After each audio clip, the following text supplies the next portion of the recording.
कुमार की सियासत को लेकर पिछले कई दिनों से जो अटकलें लगाई जा रही थीं, वो आज सच साबित हुई। नीतीश कुमार ने आज सुबह 11 बजे अपना इस्तीफा राज्यपाल को सौंप दिया और आज ही वो एनडीए के साथ मिलकर नई सरकार बना लेंगे। लोकसभा चुनाव से ठीक पहले नीतीश कुमार का ये यू टर्न मोदी विरोधी इंडी गठबंधन पर किसी कहर से कम नहीं है। राहुल गांधी की भारत जोड़ो यात्रा कल बिहार में कदम रखने वाली है, लेकिन नीतीश ने उससे पहले ही खेला कर दिया। उससे पहले ही नीतीश ने महागठबंधन की सरकार से अपने आप को अलग किया, इस्तीफा दिया, एनडीए में शामिल हुए और अब नई सरकार का गठन होने जा रहा है। नीतीश ने इंडिया अलायंस छोड़ने की जो वजह बताई वो भी आपको बताते हैं। इस्तीफा देने के बाद नीतीश ने कहा है कि महागठबंधन की सरकार में लालू यादव की पार्टी आरजेडी का रवैया ठीक नहीं था। काम वो कर रहे थे लेकिन क्रेडिट जेडीयू ले रही काम जो है वो जेडीयू कर रही थी, लेकिन उसका जो क्रेडिट है वो आरजेडी लेने के काम कर रही थी। वहीं इंडिया अलायंस में पूरी तरह से जो मेहनत की नीतीश कुमार ने, वो मेहनत का कोई असर नजर नहीं आया। सुस्त पड़े हुए थे सभी लोग, उसमें कोई भी काम नहीं हो रहा था। ये वजह नीतीश कुमार ने बताई। इसी तीनों का विश्लेषण होना चाहिए। सब लोगों को हम बता देते हैं कि आज हमने इस्तीफा दे दिया, समझ गए ना। आज हमने मुख्यमंत्री से इस्तीफा दे दिया और जो सरकार थी उसको भी समाप्त करने का हमने आज गवर्नर साहब को दे दिया। अरे इसलिए नौबत हुई है कि ठीक नहीं चल रहा था, तो इसीलिए थोड़ी परेशान। आप लोग तो हमसे बहुत पूछ रहे थे, हम बीच में बंद कर दिए थे कुछ बोलना, तो हम देख रहे थे तो वही सब लोगों की राय, अपने पार्टी के लोगों की राय, चारों तरफ से राय आ रही थी, तो हमने सब लोगों की बात को सुन लिया। तो इसीलिए आज हमने इस्तीफा दे दिया। अब ये जो भी सरकार थी वो समाप्त कर दिया गया। तो सब कुछ ठीक नहीं लग रहा था। अब जेडीयू को लाख कमियां आरजेडी में भी नजर आ रही हैं, पूरे इंडिया अलायंस में भी नजर आ रही हैं, और यही वजह बताते हुए आज नीतीश कुमार महागठबंधन से अलग हो गए, इंडिया अलायंस से अलग हो गए और एनडीए के साथ आ गए हैं। राशिद किदवई जी, कितना बड़ा सेटबैक कांग्रेस के लिहाज से है, क्योंकि अब सेंटर में कांग्रेस है। आरोपों की बौछार की जा रही है कि आप नीतीश कुमार को संभाल के नहीं रख पाए, आप सीट शेयरिंग का कोई फॉर्मूला नहीं निकाल पाए। ममता बनर्जी वहां अलग लड़ने का ऐलान कर रही है, तो यूपी में क्या होगा ये आप तय नहीं कर पा रहे।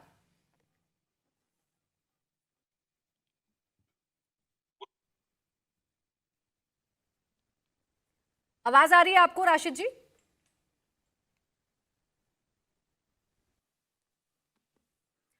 चलिए एक बार जुड़ने की उनसे फिर कोशिश करेंगे, लेकिन हर्षवर्धन जी, ये अब कितना बड़ा सेटबैक, जो मैं अभी राशिद किदवई जी से समझने की कोशिश कर रही थी, और जो वजह अब नीतीश कुमार बता रहे थे, ये वजह कितनी बड़ी है और इसका क्या असर आने वाले वक्त में पड़ेगा 24 के लिहाज से? देखिए प्राची जी, मुझे लगता है कि सबसे पहले तो ये कि नीतीश के किसी कहे का कोई असर पड़ने वाला है, मैं इसको कतई नहीं मानता हूं।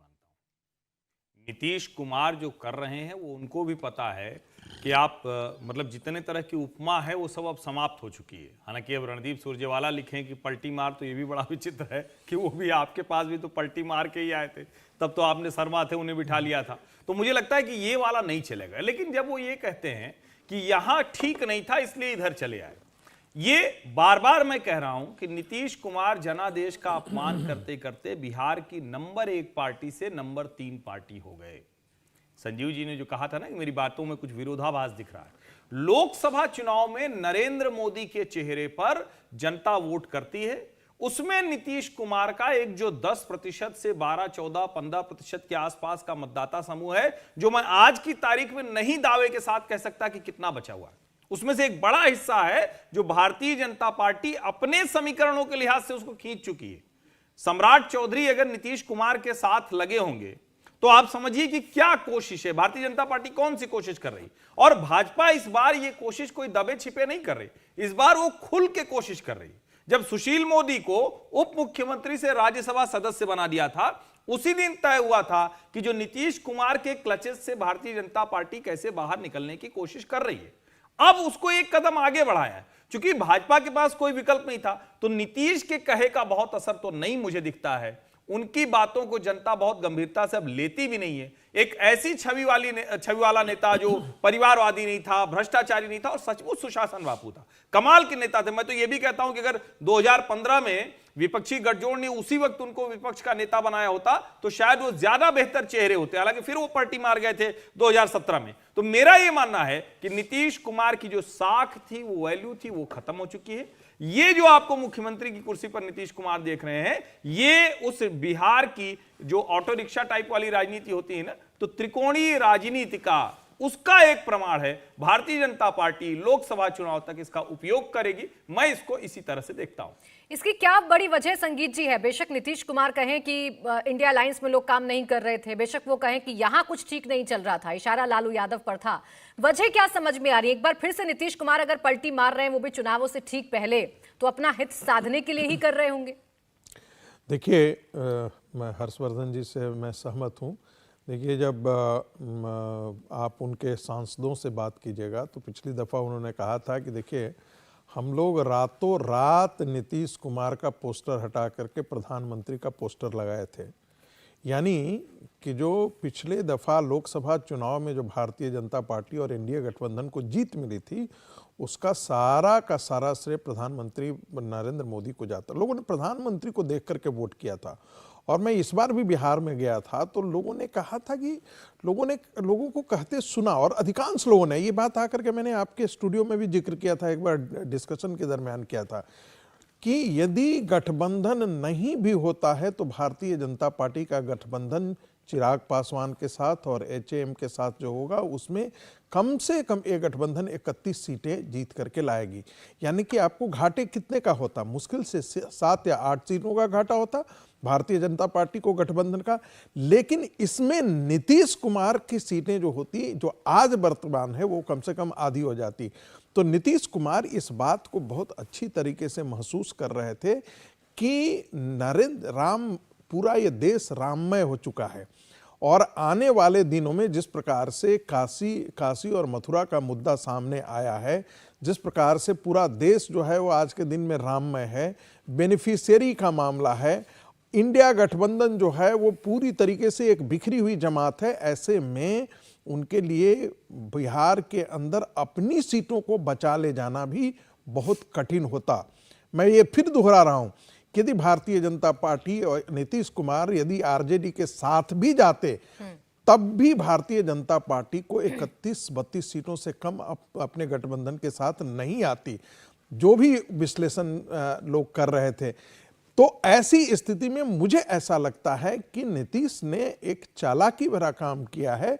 देखिए, राजनीति में मान, मर्यादा, मूल्य, नैतिकता, वो जब आप उनको उन्होंने पूरी तरीके से इसको दरकिनार कर दिया है, उनके लिए ये कोई मायने नहीं रखता है। और आप देखेंगे कि भारतीय जनता पार्टी के जो भी नेता हो, जो वहाँ पर चाहे वो दोनों उप मुख्यमंत्री हो, उनके दोनों के चेहरे पर आपको बहुत ज़्यादा प्रसन्नता नहीं दिख रही होगी, क्योंकि उनको लग रहा था कि भारतीय जनता पार्टी बहुत अच्छा कर रही है। चिराग पासवान का जो रिजर्वेशन है, चिराग पासवान ने पूरे बिहार प्रांत में गली कुचे को उन्होंने धांगा है। पिछले 2 साल के अंदर उन्होंने ये किया है। यानी कि एंटी मोदी, एंटी जो नीतीश जो है, वो एक बहुत व्यापक बड़े पैमाने पर भारतीय जनता पार्टी काम कर रही थी, चिराग पासवान भी काम कर रहे थे, और बाकी लोग भी काम कर रहे थे। वैसी स्थिति में नीतीश को यह समझदारी जरूर आई कि इंडिया गठबंधन के अंदर हमारी जो उपयोगिता थी, हमारा जो था वो कोई अब उपयोगी हम रह नहीं गए हैं, वहां हमको कोई पूछने नहीं जा रहा है। इसलिए उन्होंने अपनी थोड़ी बहुत जो बची हुई साख थी उसको बचाने के लिए इधर आए हैं, नहीं तो वहां पर वैसे भी अनुपयोगी वो हो चुके थे। यहां आने के बाद कम से कम भारतीय जनता पार्टी इतना तो कर रही है उनको कि उनको इज्जत देने से बाज नहीं, इज्जत तो जरूर कम से कम उनको बख्शेगी। लेकिन यदि वो उस गठबंधन में होते तो वो कितने तिरस्कृत थे। आप देखिए, राहुल गांधी के बगल में कौन बैठा हुआ था? डी राजा, सीताराम येचुरी। राहुल गांधी किसको लेकर के पद यात्रा पर घूम रहे हैं? राहुल गांधी, योगेंद्र यादव। अरे उनके बड़े बड़े सलाहकार ऐसे होंगे तो बंटाधार होगा ही। इंडिया गठबंधन का पूरा बंटाधार इन्हीं लोगों ने कर दिया है। आप सोचिए कि इस प्रकार से आप राशिद किदवई जी से पूछेंगे, वो बेचारे क्या कहेंगे, जो अपनी बात तो कहेंगे, लेकिन ये जरा सोचिए कि जब देश लोकसभा का इलेक्शन आपके सामने हो, 2 महीना 2.5 महीना हो, और आपका राहुल गांधी जो है वो न्याय यात्रा, उनकी पूरी टीम न्याय यात्रा में लगी हुई है। श्रीमती सोनिया गांधी और प्रियंका गांधी वाड्रा उस टीम के साथ नहीं खड़े हो रहे हैं, आपके एलाइज इंडिया गठबंधन के आपके साथ नहीं खड़े हो रहे हैं, तो इंडिया गठबंधन रहेगा कहां? अब वो ये तो बात बिखर समझ करके लेते हैं, आ गया आपने है। जिक्र किया राशिद किदवई जी का, तो इन्हीं से इस बात को समझ लेते हैं। राशिद किदवई जी, जब से जेडीयू अलग हुई है तब से कांग्रेस पर ही सवालों की बौछार की जा रही है। केसी त्यागी को मैं सुन रही थी, वो भी ये कह रहे हैं कि देखिए जहां पर कांग्रेस मजबूत थी वहां उसे अपने एलाई पार्टनर की जरूरत नहीं थी, लेकिन जहां क्षेत्रीय दल मजबूत थे वहां हार्ड बार्गेनिंग कर रही थी, वहां सीट शेयरिंग करने को तैयार नहीं थी। इससे निराश होकर हम छोड़कर जा रहे हैं, कांग्रेस को ही दोषी बता रहे हैं ये तमाम लोग। जी प्राची, देखिए हमारे विद्वान मित्र जो है प्रोफेसर संगीत रागी, आज मुझे ऐसा महसूस होता है कि संगीत रागी जो है वो अब्बास मस्तान के सिनेमा की समीक्षा लिख रहे हैं और तारीफ कर रहे हैं। उनका आप मनोस्थिति देखिए, वो तमाम अगर मगर कह करके तमाम तथ्य पेश करके वो जो है एक जस्टिफाई कर रहे हैं कि भाजपा ने जो निर्णय किया। देखिए, जो पलटने की बात है, जो अधर्म की बात है, राजनीतिक रूप से दल बदलने की बात है, उसमें नीतीश कुमार अगर दोषी है, पलटू राम है, तो भाजपा भी कोई कम पलटू नहीं है। और वही बात मैं कांग्रेस और आरजेडी के संदर्भ में भी कहूंगा कि उन्हें भी सब जानते बूझते हुए वो उन्होंने नीतीश कुमार को बार बार उन्होंने मौका दिया। तो ये एक नीतीश कुमार मौके का फायदा उठा रहे हैं और इस सम्मान में सब लगे हैं, और इसमें किसी भी तरीके से आप भाजपा को एक तरीके से आप उनका मान सम्मान या उनकी बात कहें कि बड़ा मास्टर स्ट्रोक है, ये कहीं से नहीं नजर आ रहा। संगीत रागी खुद कह रहे हैं कि भाजपा अपने दम बूते पे जनवरी 22 के बाद का जो देश का माहौल है उसमें भाजपा खुद 30-32 सीटें जीतने में सक्षम थी। अगर वो सक्षम थी तो ये सब क्यों कर रही है? ये मनोरंजन का क्यों लोगों को, देश को मौका मिल रहा है और बिहार का एक तरीके से मखौल उड़ाया जा रहा है और अपनी बात पे ही जो है राजनीतिक रूप से थूक के चाटा जा रहा है? ऐसी बातें क्यों हो रही है? इसका जवाब दे प्रोफेसर साहब। संगीत जी देखिए, भारतीय जनता पार्टी कोई गेरुआ वस्त्र धारण करके तो मैदान में नहीं उतरी है। वो 2024 का चुनाव उसके ठीक सामने पड़ा हुआ है और वो चाहेगी कि 2024 के चुनाव में विपक्ष जितना बिखरा होगा उतना ही उसके लिए अच्छा होगा। आप एग्जामिनेशन की जब तैयारी करने लगते हैं राशिद किदवई जी, तो अंतिम समय में लगता है कि ये भी पढ़ लें जरा, ये भी पढ़ लें जरा, ये भी पढ़ लें। आप कितने भी कॉन्फिडेंट हों, लेकिन आप हर उपाय और हर विकल्प की आप तलाश में रहते हैं ताकि कोई, आप पूरी तरीके से संतुष्ट होना चाहते हैं। भारतीय जनता पार्टी ने वही किया है। यदि कोई भारतीय जो इंडिया गठबंधन का सूत्रधार है वही जब बिखर करके, धूरी ही बिखर करके निकल करके आ रही है, तो कौन ऐसा अपोजिशन होगा जो नहीं ऐसा चाहेगा? भगवान कृष्ण भी जो है वो कर्ण के पास से प्रस्ताव लेकर के गए थे कि तुम यदि पांडव के पक्ष में आ जाते हो तो युद्ध ही खत्म हो जाएगा। वैसे ही यहाँ पर कोई मैं ये नहीं कह रहा हूं कि कर्ण से इनकी तुलना कर रहा हूं, कोई बहुत बड़े उतने ये बहादुर हैं नीतीश कुमार, मैं ऐसा बिल्कुल नहीं कहने जा रहा।